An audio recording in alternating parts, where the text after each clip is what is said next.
कसले भनेको म गफी डल्ले हो गफी डल्ले अनि पदुवा कसले भनेको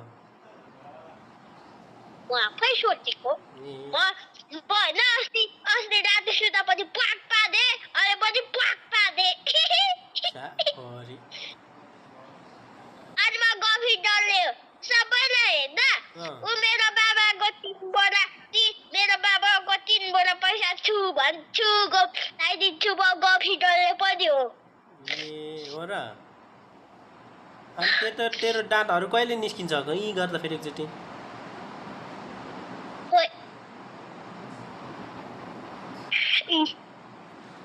तेरो दाँतहरू नै ठोटे भइसक्यो माथिल्लोपट्टिको 2टा अनि तल्लोको एउटा ल छिट भयो